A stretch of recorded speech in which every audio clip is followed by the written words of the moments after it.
We can start now.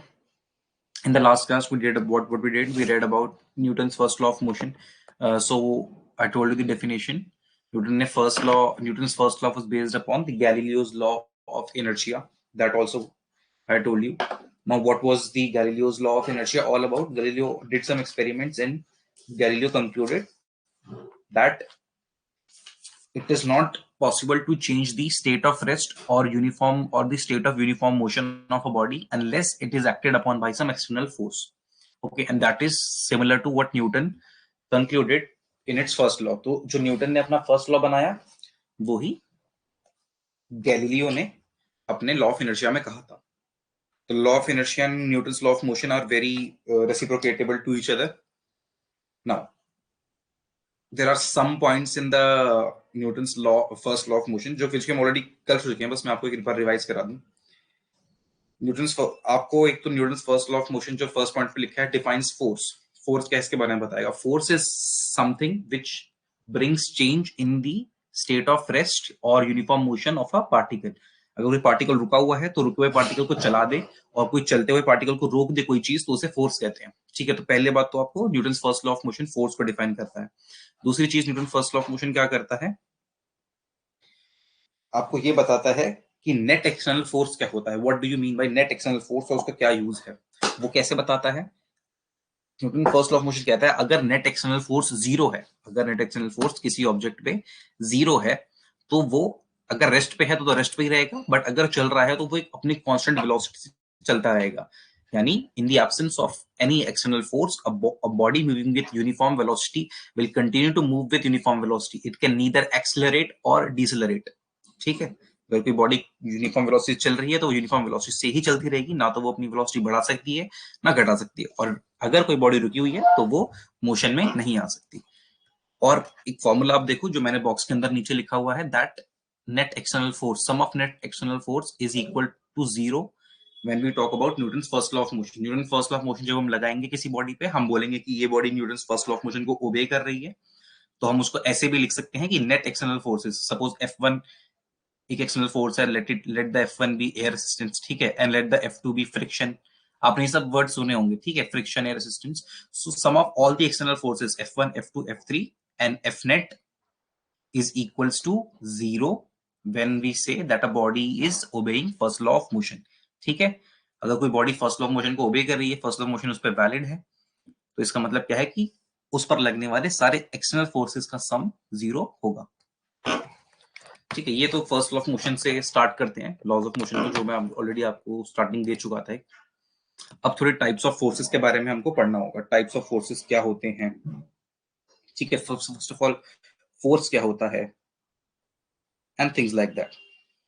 So who would like to define force. आप में से कोई डिफाइन करना चाहेगा फोर्स को कि सर ये फोर्स होता है. एनीवन.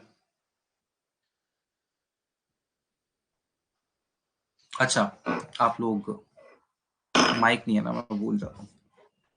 मुझे भी गूगल मीट वाली आदत है, तो कोई अनम्यूट करेगा और बोलेगा. ठीक है, I will tell you simple, ये टाइप्स हैं फोर्स के, बट मैं आपको फोर्स का सिंपल टर्म में डेफिनेशन बताता हूँ. यू जस्ट यूज इनकोडो, it would be better.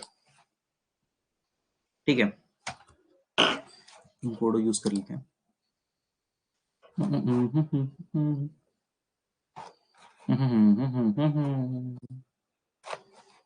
इनकोडो. So we are studying about Newton's first law of motion. और फर्स्ट लॉ ऑफ मोशन में सबसे इंपॉर्टेंट चीज जो आपको पढ़नी है, इसकी ब्राइटनेस थिकनेस काफी कम है, थोड़ी बढ़ा लेते हैं.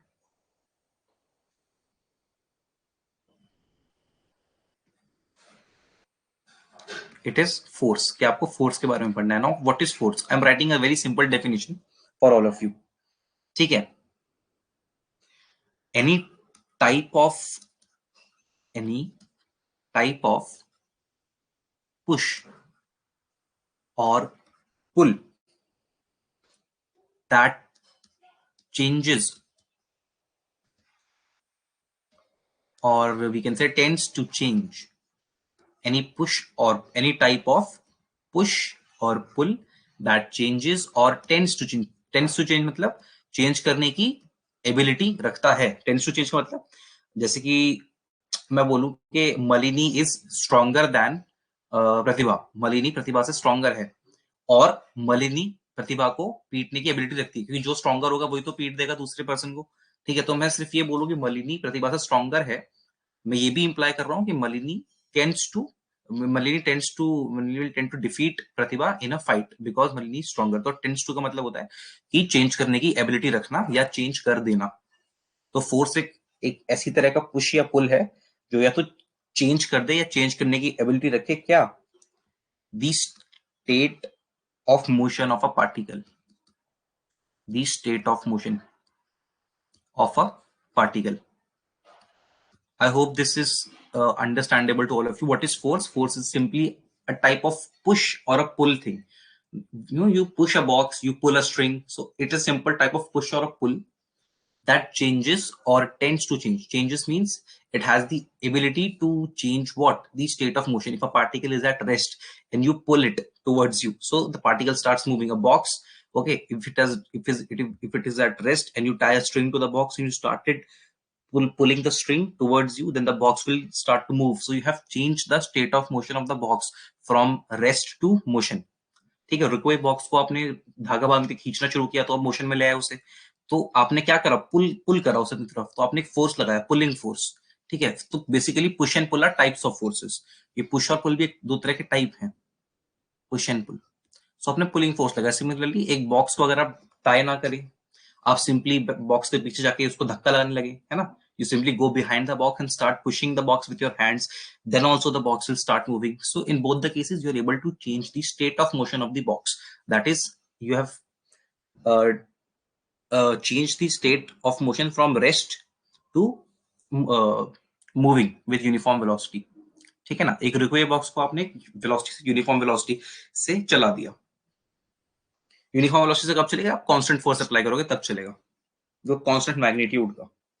ठीक है, so one thing I hope is clear. What is the force?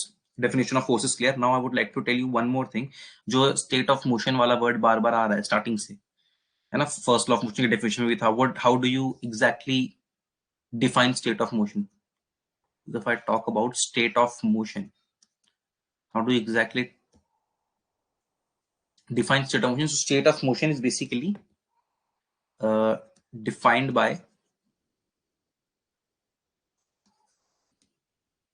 velocity. State of motion is basically defined by velocity. Now what is the meaning of this? कि state of motion को velocity डिफाइन करते हैं। देखो, कोई object को आप rest या motion में मूवमेंट में कब बोलोगे? वेलोसिटी देख करके ना। अगर उसकी वेलोसिटी 0 है तो आप क्या बोलोगे? इसका स्टेट ऑफ मोशन रेस्ट पे है। अगर कोई ऑब्जेक्ट मूव कर रहा है 20 मीटर पर सेकेंड से, so you will say that the body is moving with constant velocity, sir, uniform velocity. So the state of motion of the object or a body or a particular frame, how do you define state of motion? By observing the velocity of that particle or of that object or that frame. Okay, if the velocity is 0, you say the state of motion is at rest. Okay, and the velocity is non-zero, you say the state of motion is moving with some velocity. It may be constant, it may not be constant, but you know, to generally define, we say it is moving with constant velocity. ठीक है, तो state of motion किसी object का उसकी velocity देख करके बताते हैं। ये एक छोटी सी बात थी स्टेट ऑफ मोशन के बारे में। नाउ अगेन फोर्स पे आते हैं। So one more pointer about force. Force is a type of vector quantity. Now why do I say this, that force is a type of vector quantity? मैंने ये क्यों बोला force is a vector quantity? Okay, I'll explain this with the help of an example. ठीक है, इसको example समझने की कोशिश करते हैं कि ऐसा क्यों है कि फोर्स एक वेक्टर क्वांटिटी क्यों है। And I hope this will be a good way to teach this. आप लोगों को सबको इमेजिन करना है मेरे साथ में, और कुछ नहीं करना है। ठीक है, अब आप लोग इमेजिन क्या करेंगे कि आपने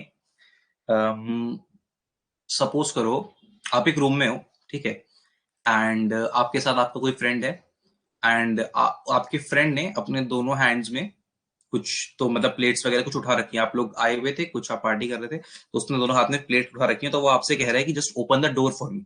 okay, you and your friend are in a room and your friends is holding some plates and some glasses in both the hands. His both hands are occupied. So your friend just simply tells you, just open the door for me. ठीक है? So to open the door, you have to pull the door. Okay, the doors are of both side. आप suppose कर लो आपके घर में ऐसा door है जिसको अपनी तरफ खींच के वो खुलता है. ठीक है? पुल, कोई चीज पुल करके खुलेगी तो ठीक है, आप समझ रहे होगे. हम इसका डायग्राम भी कैसे बनाऊं. ये एक रूम है सपोज करो. ठीक है, यहां पर आपने एक डोर लगा दिया. This is where you have put a door. Okay, this is a door. This is a door. Now this door is closed.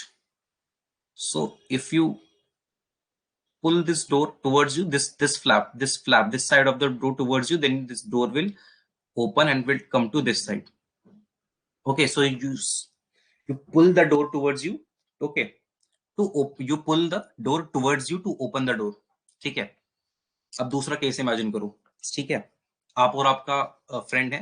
Again you and your friend are there in a playground, and both of you are playing catching.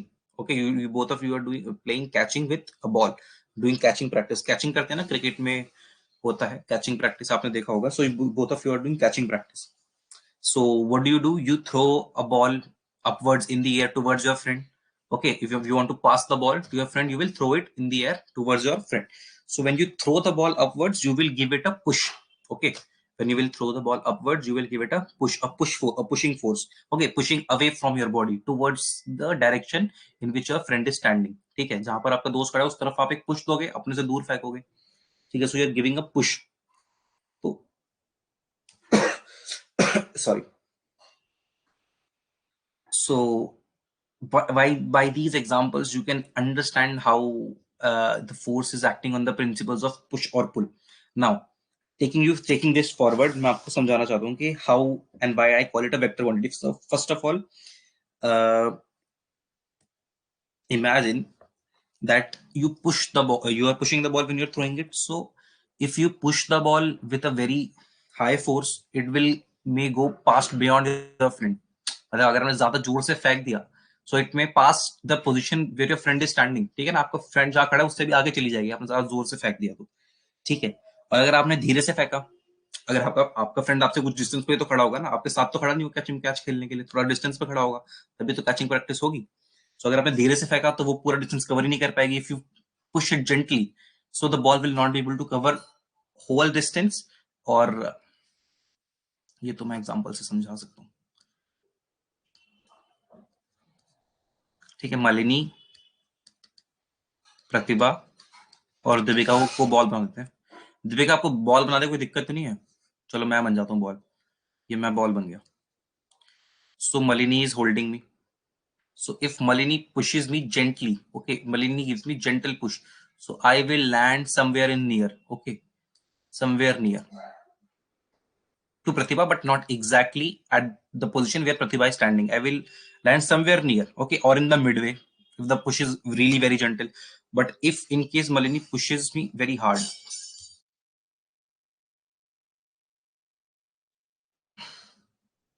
Malini gives me a hard push, so I may travel throughout the distance and I may fall somewhere beyond where the Pratibha is standing. Okay, if this is x, I may fall x plus. If this is y, x plus y meters far. If I may fall here. Okay, if Malini gives me a hard push. ठीक है, so this gentle push and hard push आपको क्या बता रहा है कि force contains some magnitude. Force में magnitude होता है. ठीक है. Also, if Malini does not throw me towards Pratibha and throws somewhere in this direction or backwards, then I will never ever be able to make it to reach Pratibha's hand. ठीक है, प्रतिभा कोई पकड़ ही नहीं पाएगी if Malini throws me in some different direction. So by this example, I hope you can understand why I call force a vector quantity, because force has both magnitude as well as a direction. ठीक है, always remember this, that force is a vector quantity.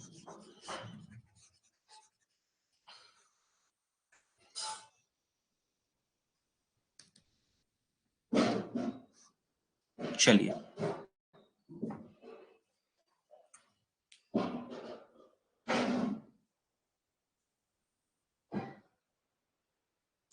What else?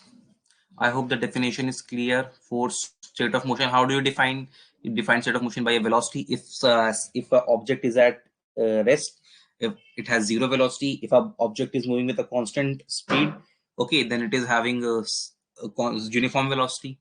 And if a object is changing its velocity rapidly and it is increasing its velocity with time, तो आप बोलोगे वो accelerated motion में है. ये सब चीजें स्टेट ऑफ मोशन के बारे में बता सकते हो वेलोसिटी ऑब्जर्व करके. और the last point is that force is a vector quantity. Okay, tell me, is this much properties and definition is clear to all of you? बहुत सिंपल कराया मैंने भी.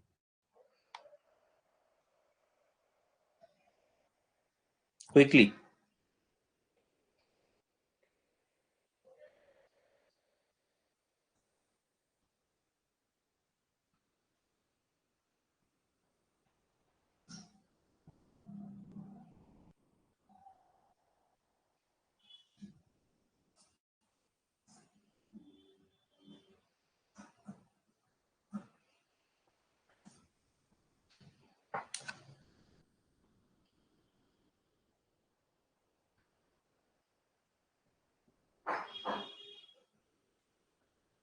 Okay, Malini and Deepika are clear, but Juhi has joined interestingly.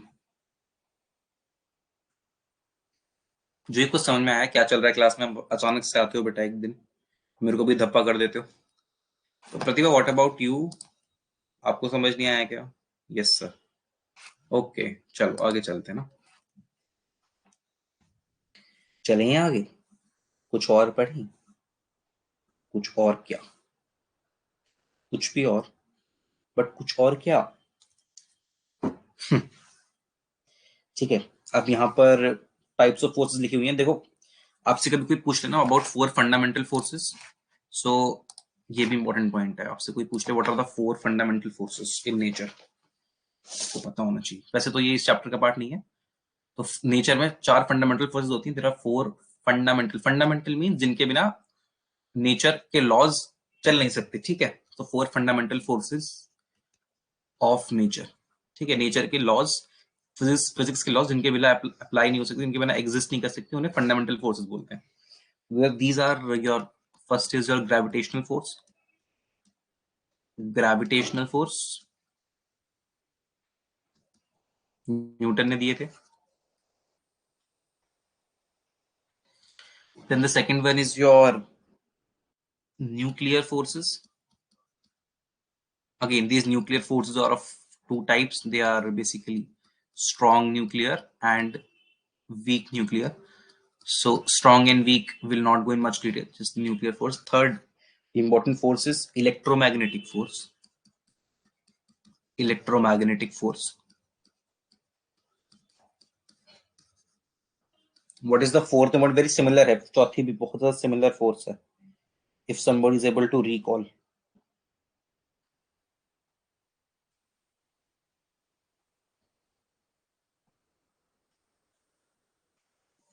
Nobody is able to recall. इसी का part होती है electromagnetic का. It is called electrostatic. It is a type of part of electromagnetic, but it is also very important force of nature. चलिए,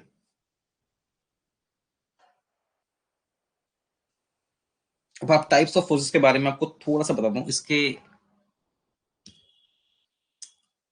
इससे पहले let me C whether I've included contact force, weight, normal reaction, frictional force, tension and spring force. Okay. पहले आपको contact force के बारे में बताते हैं, उसके बाद हम करेंगे ये वेट और नॉर्मल रिएक्शन, तो उसके बाद कर लेंगे. कॉन्टैक्ट फोर्स के बारे में आपको पहले थोड़ा बताते हैं. Just read the definition. What does the definition से? The definition says whenever the two bodies come in contact, they exert force on each other, and these forces are called contact forces. बहुत simple लग रहा है ना सुनने में? ठीक है, इतना सिंपल है नहीं जितना आपको लग रहा है, क्योंकि आगे जाके ये टफ हो जाएगा जब इसमें आप नॉर्मल रिएक्शन को और फ्रिक्शनल फोर्स को ऐड कर देंगे. अभी के लिए कॉन्टैक्ट फोर्स क्या कह रहा है कि whenever two bodies come in contact they exert force on each other. Hindi में इसका क्या मतलब है, जब दो बॉडीज एक दूसरे के सरफेस को टच करेंगी, ठीक है ना, दो बॉडीज हैं, ठीक है, सबसे सिंपल एग्जांपल है, आप एक बुक उठाओ और अपनी टेबल पे रख दो, तो जब टेबल का जो सरफेस है, टेबल का टॉप सरफेस और बुक का जो बॉटम सरफेस है, बुक का जो निचला हिस्सा है, वो दोनों एक दूसरे कॉन्टैक्ट में है, ठीक है, तो इन दो सरफेस के एक दूसरे के साथ फिजिकली कॉन्टैक्ट में आने से, फिजिकली एक दूसरे को टच करने से जो फोर्स जन्म लेती हैं या जो फोर्स वहां पर आती हैं, उनको कॉन्टैक्ट फोर्स बोलते हैं, ठीक है। इंग्लिश में तो लिखा हुआ है, हिंदी में मैंने आपको इसका मतलब समझा दिया। अगर इसको थोड़ा सा रिफाइन करूं मैं, तो I can write it as two type of forces. Yellow कहाँ है, टाइम क्या हो गया, 6 बज गए already.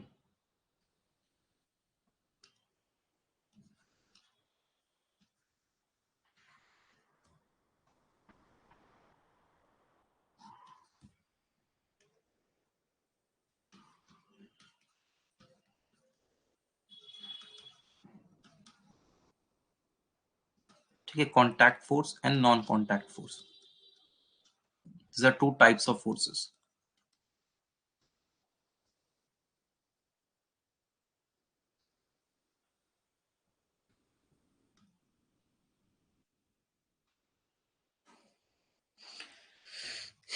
Now what is a contact force?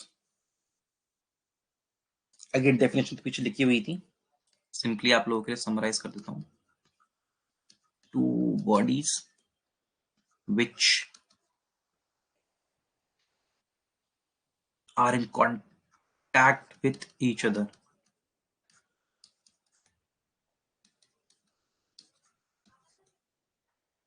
ठीक है, ये डेफिनेशन आप लोग को याद रखनी है बेटा, ठीक है। सो दे एक्सपीरियंस अ कॉन्टैक्ट फोर्स, इसकी पार्टनर फोर्स है बेटा नॉन कॉन्टैक्ट फोर्स, उसकी डेफिनेशन बिल्कुल एग्जैक्टली अपोजिट है, जैसे आप इमेजिन कर रहे हो ना, बिल्कुल वही डेफिनेशन है उसकी। When the two objects experience a force, when two objects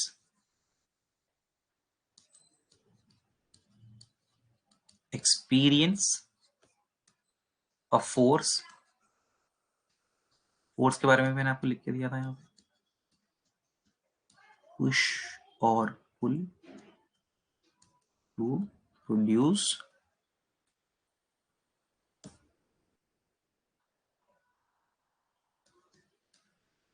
change in state of motion। ये फोर्स की डेफिनेशन है, कॉन्टैक्ट फोर्स की है। नॉन कॉन्टैक्ट फोर्स ये बताते हैं when two bodies experience a force even when they are not in physical contact, not in physical contact मतलब touch होता है बेसिकली, ठीक है, when they are not touching each other, not in physical contact with each other, ठीक है। so this is your definition of non contact force। contact force, the forces which two bodies experience when they are in contact with each other, ठीक है। इसका example क्या होगा, इससे कुछ अगर मैं आपको एग्जांपल दूं फॉर कॉन्टैक्ट फोर्सेस, सो आप कॉन्टैक्ट फोर्स में पढ़ोगे नॉर्मल रिएक्शन, अभी पढ़ेंगे क्या है नॉर्मल रिएक्शन और वो सब, नॉर्मल रिएक्शन, टेंशन, ठीक है, friction, friction, friction force and spring force, these are your examples of contact force। however non contact force के अगर मैं एग्जांपल दूं तो इमेजिन कर पा रहे होगे ग्रेविटेशनल फोर्स, दोनों बॉडीज टच नहीं करती एक दूसरे को, बट ग्रेविटेशनल फोर्स एक्सर्ट करती है, ठीक है, ग्रेविटेशनल फोर्स होता है बेटा। व्हाट एल्स, आप लोगों ने इलेक्ट्रोस्टैटिक्स भी पढ़ लिया, आपने देखा इलेक्ट्रोस्टैटिक अट्रैक्शन भी जो होता है, तो इलेक्ट्रिक फोर्स भी मैं लिख सकता हूँ, उसमें भी बॉडीज टच में नहीं होती, okay, whether in electrostatics as well the bodies not touch, okay ना, चार्जिंग आप लोगों को मैंने पढ़ाया था, ठीक है, उसी से आप इमेजिन कर सकते हो। Then electric forces are also non contact type of forces. Then magnetic forces अभी आप लोगों ने पढ़ा नहीं है, but Magnetic forces are also non-contact. आपने imagine तो किया होगा, experience, you all must have experienced that magnetic forces are non-contact because a magnet attracts the other magnet even when it is in close range of the other magnet and not physically touching. Magnet एक दूसरे को कुछ certain distance से attract कर लेते हैं ना, जरूरत नहीं होती उनको टच करने की, अट्रैक्ट करने के लिए, ठीक है, कुछ दूर होगा और विजिबल डिस्टेंस होता है नेकेड आई से, ठीक है, that is what it is. Now I will define normal. पहले नॉर्मल पढ़ा देते हैं आप. एक और पेज है इनर्शिया के बारे में. ये तो अच्छी बात नहीं है, चलिए कोई बात नहीं.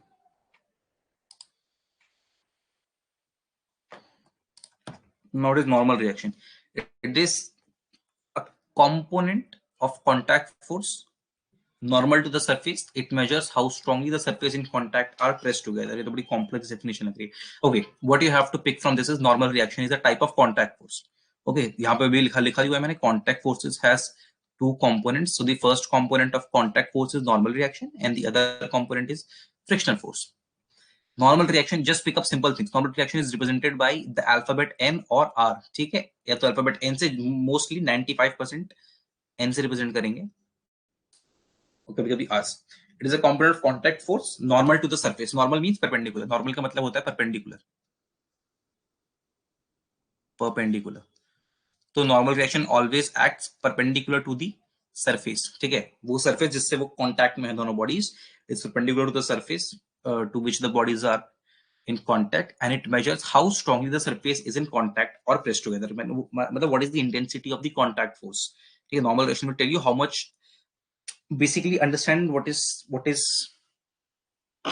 contact force is trying to do.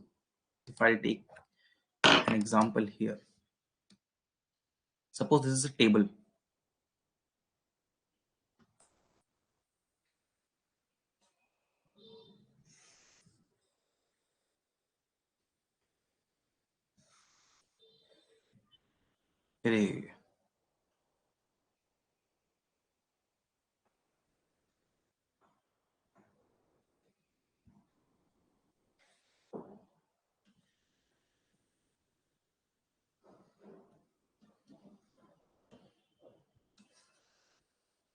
You just imagine this is the top of the table and this is bottom of the table. ठीक है, एक table है. If I keep a book here on the top surface, then what will this book do? This book will have some weight, okay, and the gravitational there, this is ground, okay, this is ground. So gravity will try to pull the book towards itself, okay, but the table is not allowing the gravity to pull the book towards itself and fall on the ground. ठीक है, what is the table doing? Table is exerting, this surface is exerting an upward normal force. Okay, this is a table and this is a book. So this table will exert an upward force normal reaction perpendicular to the surface to counter this mg, which is the gravitational force acting downwards. ठीक है, basically आप ऐसे समझो कि ये book को ना इस टेबल के सरफेस को पेनिट्रेट करना है. This book wants to penetrate through the surface of the table and wants to reach ground, wants to touch the ground, but the table is not allowing the book to penetrate through its surface and to reach the ground. And to prevent the penetration, the table surface is pushing the book upwards with the help of normal reaction, and this normal reaction is acting perpendicular to the surface, that is at 90 degrees with the surface. Basically itna hi hai normal reaction. I hope I am able to explain you.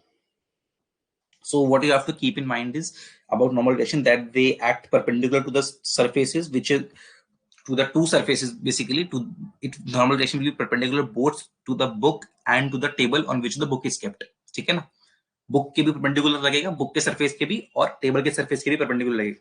अरे आप simple सी बात देखो यार, ये table है, ये book है, और मैं कह रहा हूं कि ये सेंटर से ऐसे ऊपर जा रहा है. नॉर्मल इसको 3D में इमेजिन करना बेटा, 3D में, ये 2D में बनेगा मेरे पास, है ना.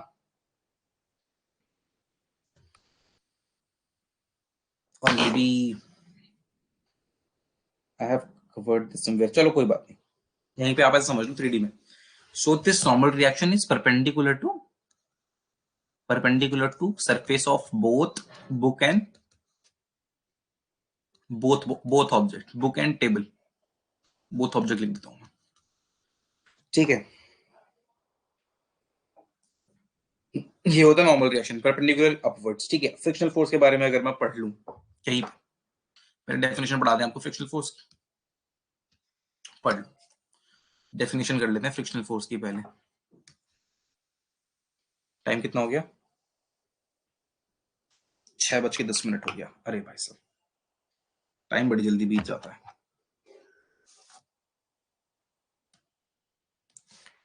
डेफिनेशन ऑफ फ्रिक्शनल फोर्स क्या है बेटा? It is the type of component of contact force. This I've already told you. Frictional force is also a component of contact force, type of contact force, which acts parallel to the surface. So observe the difference in the frictional force and the normal reaction. Normal reaction is acting perpendicular or normal to the surface. Normal reaction is acting perpendicular or normal to the surface, and the frictional force F is acting parallel to the surface. It is a component of contact force and it is acting parallel to the surface. ठीक है। It opposes the relative motion. What is the job of frictional force? Now अगली line में वो ये बता रहे हैं कि फ्रिक्शनल फोर्स का काम क्या है। It opposes the, class boring हो रही है क्या? Relative motion or an attempted motion of the two surfaces which are in contact. इसको आसान करके मैं बता देता हूँ, ठीक है। Basically frictional force, it is a type of resistance force. Friction is a type of resistance force. Frictional is a type of resistance force, and it resists the two bodies which are in contact to get separated. ठीक है। For example,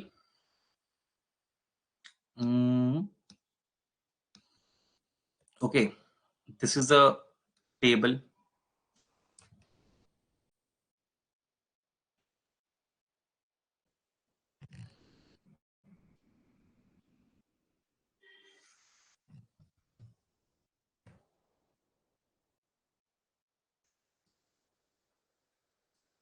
This is a table और यहाँ पर मलिन ने अपनी book रखी हुई है,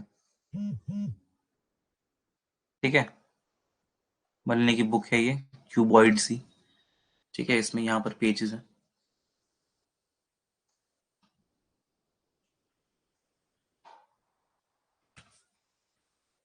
Now, what if Malini stands near to the table? Malini is standing on the floor and with her hands she is trying to pull the book towards herself. So she will apply a force towards herself. This is where she is standing, ठीक है। उसको book उठानी है, book उठा नहीं रही है, लेकिन वो she is not lifting the book, she is sliding the book towards herself.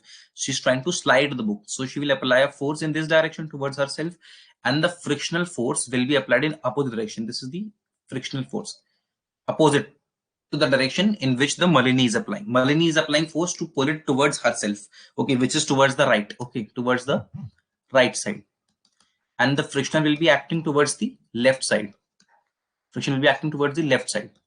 Okay, why? Because friction is a type of resistance force, and it opposes the any change or any force which tries to separate the two objects. ठीक है, इसको बहुत ध्यान से समझना। Friction is a type of resistance force. It resists to change or it resists to any force which tries to change the state of motion between the two objects.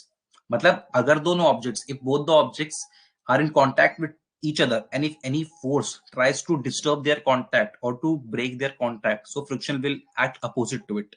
Okay, अगर आपको मैं थोड़ा देसी में समझाऊं तो फ्रिक्शन एक ऐसा फोर्स है जो दोनों चीजों को, दोनों ये जो मतलब सपोज करो बुक और table, they both are lovers, so इन दोनों, ये दोनों लवर्स को साथ रखना चाहता है, तो हर एक ऐसी फोर्स जो इनको अलग करने की कोशिश करेगी, ये उसकी अपोजिट डायरेक्शन में एक्ट करेगा।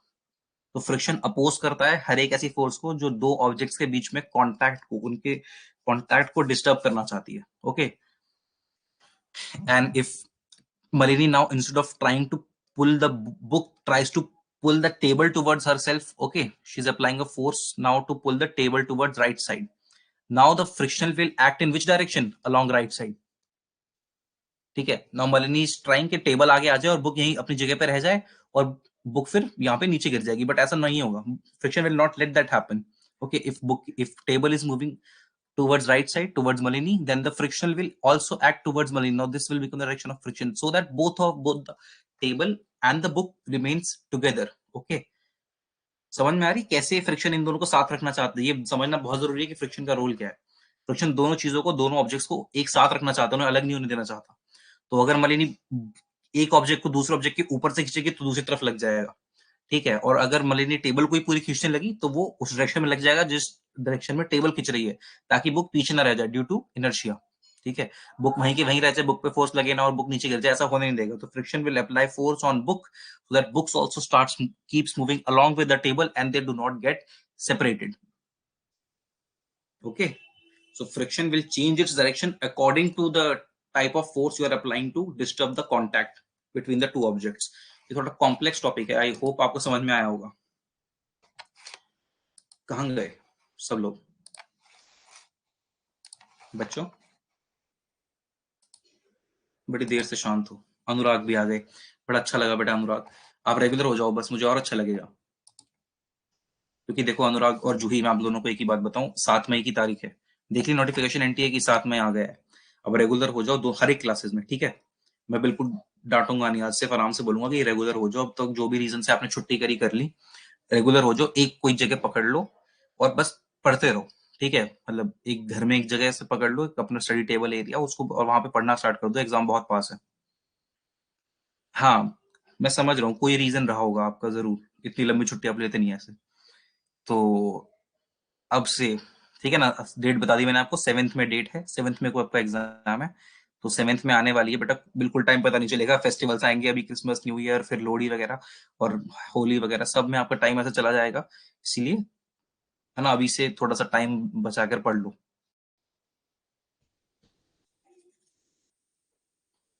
ठीक है बेटा। और जो भी रह गया उसको रिकॉर्डेड लेक्चर्स देख लेना, उसकी कोई प्रॉब्लम नहीं है। बाकी अभी क्लास में बैठे हो, कितना समझ में आ रहा है? बाकी लोग जो स्टार्टिंग से हैं वो भी बताओ। Malini saying yes sir. What about Pratibha and Deepika, you also attending from starting, आप लोग को कितना समझ में आ रहा है? क्विकली क्विकली, अगर अगले टॉपिक पे चलना है। फिर एक्स्ट्रा क्लास इसलिए तो लिए कि आपका सिलेबस थोड़ा मुझे स्पीड अप करना है, एग्जाम आ गया है, सिलेबस टाइम से खत्म होना चाहिए, आपको इनफ टाइम मिलना चाहिए प्रैक्टिस के लिए। जल्दी दीपिका, मलिनी सर, मेरा तो बोर्ड एग्जाम का टाइम टेबल आ गया आज। हाँ बेटा, बोर्ड एग्जाम भी इम्पोर्टेंट है, बट ज्यादा नहीं, थोड़ा बहुत ही, बस इतने मार्क्स जितने एवरेज से ऊपर होते हैं उतने आपके प्रीवियस ईयर का पैटर्न स्टडी करके ना आ जाएंगे। कोई प्रीवियस ईयर की बुक लेना प्रतिभा, जिसमें कि क्वेश्चंस हो केमिस्ट्री, फिजिक्स के, बायो के। आपका तो वो वाला हो गया ना, ऑब्जेक्टिव आता है एस1 में और एस2 में सब्जेक्टिव आता है, आधा आधा सिलेबस, तो आसान हो गया है थोड़ा सा। बाकी कोई डाउट हो मुझसे पर्सनल पे कनेक्ट कर लेना प्रतिभा, बोर्ड्स के लिए जो भी हो मेरे को एक बार बता देना शेड्यूल क्या है और मैं क्या हेल्प कर सकता हूँ, मैं पर्सनल पे मुझसे कनेक्ट कर लेना। ओके, आगे चलते हैं, ठीक है ना। All clear, all clear, all clear, ठीक है। What is the next thing? Okay, tension, contact. अच्छा, वेट नहीं पढ़ा है ना अभी, वेट पढ़ा देते हैं पहले। वेट में कुछ नहीं, वेट तो बहुत आसान चीज है। Weight of a body is the force with which the earth attracts it, it is also defined as the force of gravity. पढ़ के समझ आ गया होगा। वेट क्या है बेटा? वेट वो फोर्स है जिस फोर्स से आपको अर्थ अपनी तरफ खींच रही है। Okay, weight is the that force by which the earth और the surface of the earth is pulling you towards itself, ठीक है। For example, imagine you hold a pen in your hand and you drop the pen from some height, so pen will fall on the ground.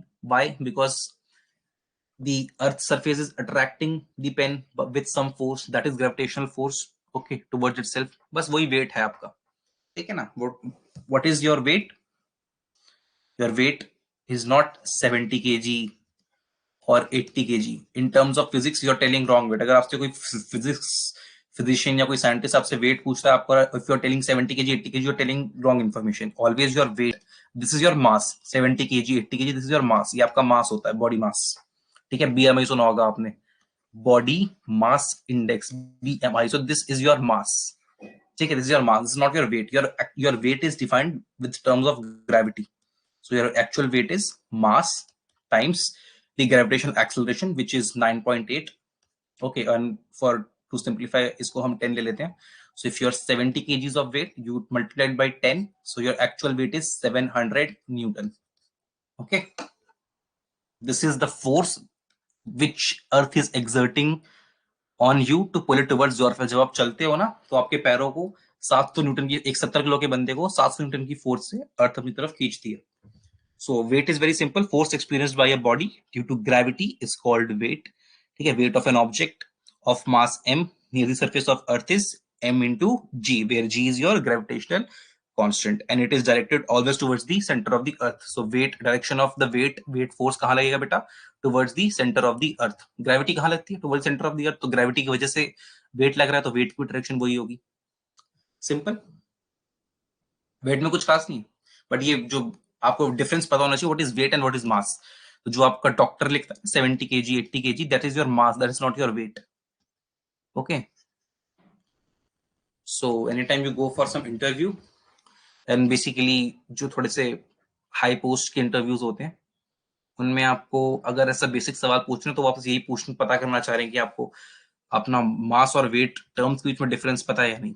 ठीक है, कभी आप किसी scientific course के लिए interview दोगे, तो इस तरह के क्वेश्चन में वो यही पता करना चाहते हैं. उनको ये आपका वेट जानने में कोई इंटरेस्ट नहीं है, आप कितने किलो के हो. They don't care, they just want to know whether you know the difference between the term weight और मास. ठीक है, और इस तरह से होगा इंटरव्यू में. ऐसे बातों बातों में कोई क्वेश्चन पूछा, what is your understanding about the laws of motion, आपने पूरा बताया sir laws of motion are this and that, and okay, फिर बीच में इंटरप्ट करके पूछेंगे by the way what is your weight, and you say sir my weight is 70 kg, तो बस कुछ नहीं करेंगे, वो ना हंसेंगे ना कोई रिएक्शन देंगे, बस ओके ओके, नेक्स्ट क्वेश्चन पूछेंगे, फिर वो बाद में आपको बाहर कर देंगे, सिलेक्ट नहीं करेंगे. वो सिंपल से एक क्वेश्चन की वजह से जो आप पकड़ भी नहीं पाओगे. So you have to be careful from now on. Don't confuse between these two terms. चलिए, क्या पढ़ रहा था मैं इसके बाद? टेंशन रह गया ना, टेंशन, स्प्रिंग फोर्स.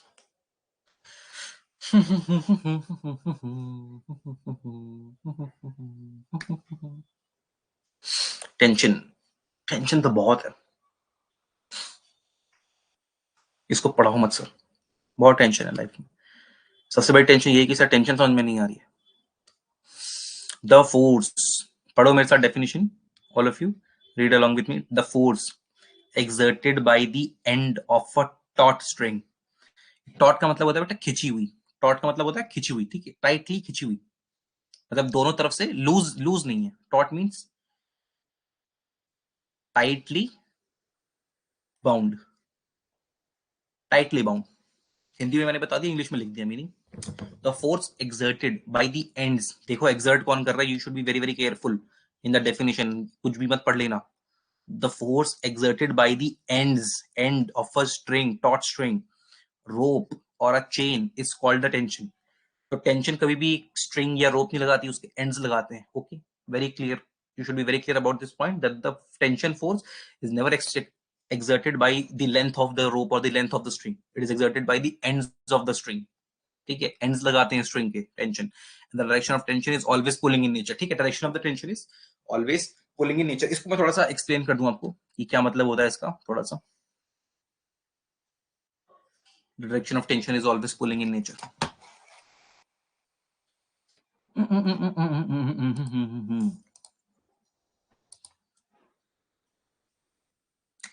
सपोज करो मैंने आपको ये एक रोप दिया बेटा.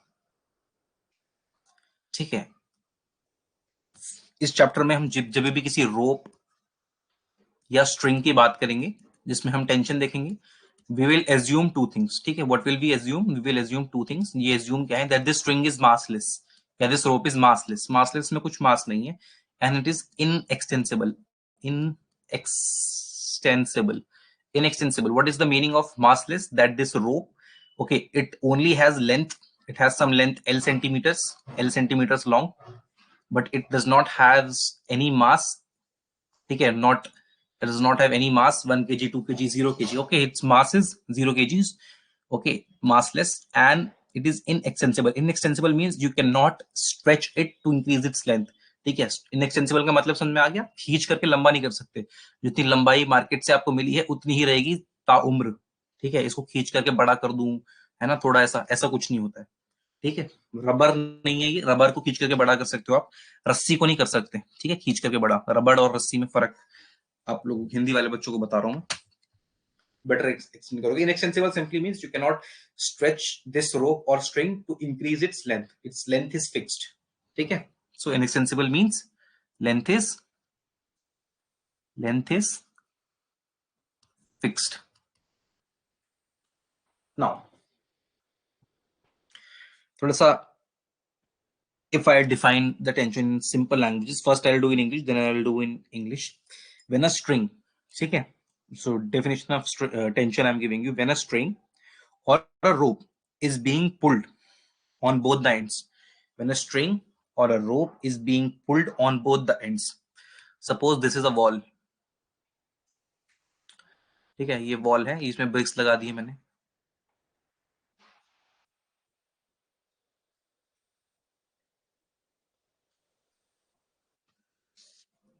ठीक है, ये ब्रिक्स लगा दिए वॉल में, एंड यहाँ पर अनुराग खड़ा है, और ये वॉल से अनुराग ने एक स्ट्रिंग बांधी हुई है, और अपने हाथों में अनुराग ने इसको पकड़ा हुआ है, और अनुराग इस वॉल को पुल कर रहा है, ठीक है, पुल कर रहा है टुवर्ड्स हिमसेल्फ, ठीक है, ये डायरेक्शन दिखा दिया मैंने एरो से, और ये अनुराग के हाथ में स्ट्रिंग, ओके।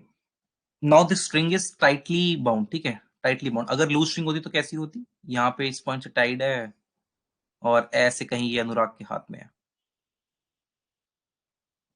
ठीक है, this is a loose string, loose, और ये एकदम स्ट्रेट खिंची हुई है, एकदम सीधी खिंची हुई है, हाँ, this is a tight string. So we observe tension always in the tight string, ठीक है, always in the tight string. Loose string में कभी भी टेंशन नहीं होती है, there is no tension inside loose string, okay. Now when a string is being pulled from both the ends, then the resistance against any change in its original length or composition is called as tensile force or tension. I will repeat in English. When a string or a rope is being pulled from both the ends, then the resistance against any change in its original length or composition is called as tensile force or tension. Hindi में करते हैं अब इसको। ये देखो, दोनों and से tightly बंधी हुई है ना स्ट्रिंग, दोनों एंड से, ये अनुराग ने भी एकदम टाइटली खींच रखी है, और दीवार पे भी एकदम टाइटली चिपकी हुई है, एकदम टाइट है स्ट्रिंग दोनों तरफ से, और खींच रहे हैं।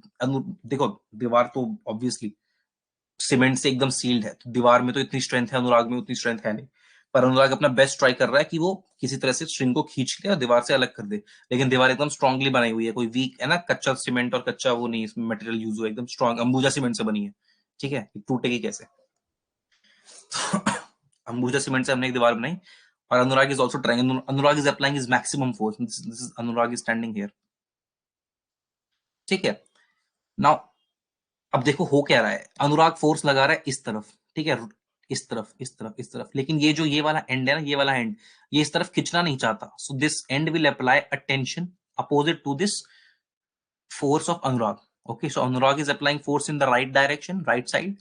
Okay, so this end which Anurag is holding, ये वाला end जो अनुराग ने पकड़ा हुआ है, this end does not wants to get extended and move in the right direction, so it will apply a force inside towards the wall. Okay, and this force will be tension, इस force को आप tension बोलेंगे।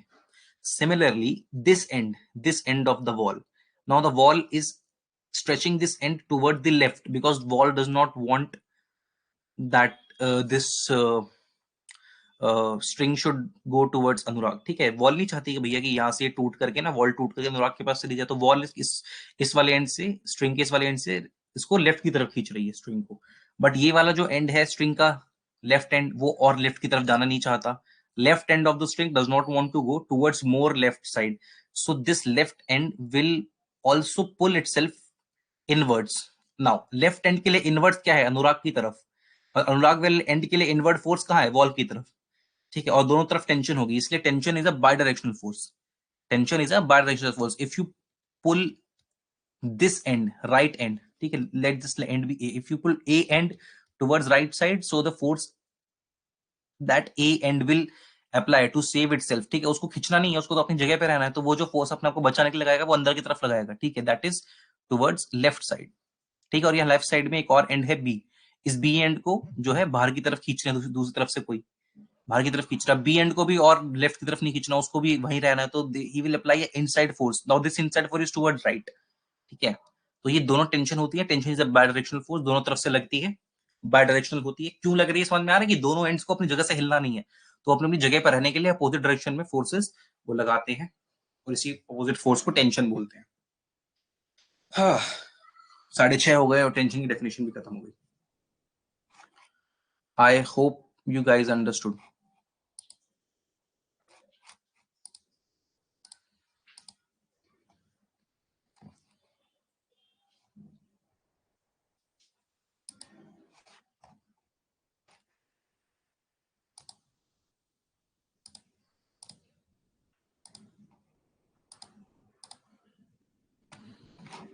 Now spring force बता देते हैं, उसके बाद देखते हैं कितना टाइम बचता है, क्या शेड्यूल रहता है आपका। Spring force,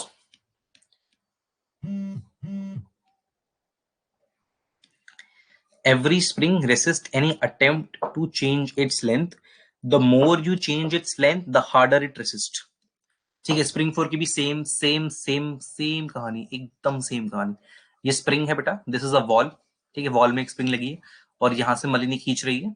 Malini is trying to pull this end of the spring towards herself, towards right. Okay, तो स्प्रिंग में जो स्प्रिंग खिंच तो जाती है, स्प्रिंग इज नॉट की, स्प्रिंग कभी भी इनएक्सटेंसिबल नहीं होती, ठीक है, स्प्रिंग स्प्रिंग खिंचती है, लेकिन स्प्रिंग खिंच तो जाएगी towards, spring will move, spring इतना, ये ओरिजिनल लेंथ है स्प्रिंग का, ठीक है, ये एल ओरिजिनल, ठीक है। But if Malini is pulling, ये ओरिजिनल लेंथ से खिंच करके कुछ यहाँ पहुंच जाएगी, तो this is the extended path, ये एक्सटेंडेड लेंथ है एक्स, ठीक है, दिस इज एक्सटेंडेड लेंथ। लेकिन क्योंकि स्प्रिंग बाहर की तरफ खिंची हुई है, तो spring force will always, spring will have an inside force, ठीक है। जिस तरफ एक्सटेंशन है ना, उसके अपोजिट तरफ स्प्रिंग का फोर्स होगा। If extension is towards right, so spring will have an force towards left, inside force, this force will be spring force, ठीक है। ये स्प्रिंग की रिस्टोरिंग फोर्स बोलते हैं, this is basically restoring force, कि spring अपनी original length को restore करना चाहती है। कैसे करेगी, बाहर की तरफ आपने खींच लिया, अंदर की तरफ स्प्रिंग फोर्स लगेगी, तभी तो उसको अपनी ओरिजिनल पोजीशन पे ला पाएगी। भाई आपने स्प्रिंग को एक तरफ से पकड़ के बाहर की तरफ खींचा है, you have holded the string from one side and you have extended, or you are pulling it towards outwards. So in order to restore its original length, spring has to pull that end inwards towards inside, so it will pull it towards inside, and that pulling is called a restoring force, and or also you can call it as spring force. उसको spring force या restoring force बोलते हो। Now if you will push this is the original length, if Malini is trying to push this string inwards, इसको अंदर push कर रही है मलिनी यहां से, ठीक है, so the string will compress, ये देखो कंप्रेस हो गई, यहाँ पे मलिनी आ गई और ये कंप्रेस, ये कंप्रेशन आ गया, ठीक है। और कितनी कंप्रेस हो गई, एक्स लेंथ से, सपोज करो एक्स लेंथ से कंप्रेस हो गई। Now there will be a spring force in outward direction, in outward direction just to restore its original length, उसको अपनी ओरिजिनल लेंथ वापस चाहिए। अब अपने अंदर की तरफ दबा दिया तो फोर्स कहां लगेगी, बाहर की तरफ। तो रिस्टोरिंग फोर्स और स्प्रिंग फोर्स को आप के से डिनोट करते हो, denote this by the alphabet K, spring force is denoted by the alphabet K, ठीक है। This that's it, spring force के बारे में फॉर्मूला वगैरह मैं आगे करा दूंगा। बेसिकली फॉर्मूला भी बता ही देता हूं, spring force is equal to spring constant K multiplied by the extension या कंप्रेशन, कितना लेंथ एक्सट्रेस, this is change in length, X is what, change in length of the spring, change in length से आप multiply करते हैं spring constant K को, that is your spring force. Okay,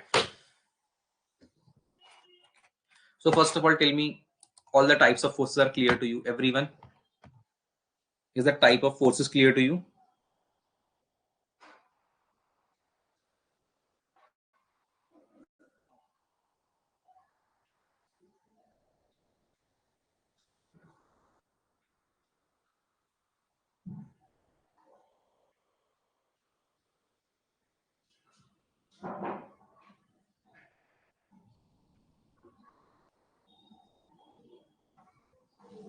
Yes sir, it is clear, clear. Okay, why?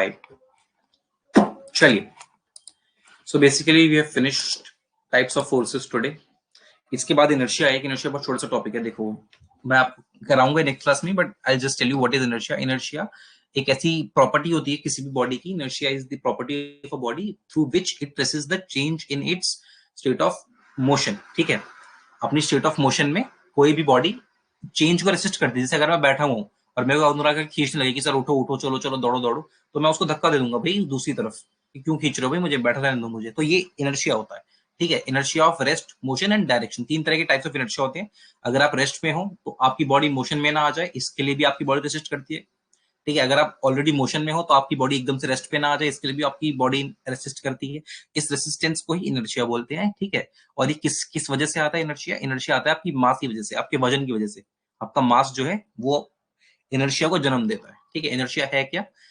Change in state of motion को resist करने की ability, ठीक है। आपकी स्टेट ऑफ मोशन में कोई चेंज ना लेके आ जाए, इसको आप रोक पाओ, इसको रेसिस्ट कर पाओ, इसकी एबिलिटी को इनर्शिया बोलते हैं, ठीक है। इसको डिटेल में करेंगे आराम से नेक्स्ट क्लास में। और मैं आपको बता दूंगा कब आपकी एक्स्ट्रा क्लास लूंगा, अगर कल भी लूंगा तो कल आफ्टरनून में आपको मैसेज आ जाएगा, ठीक है। So don't worry about that.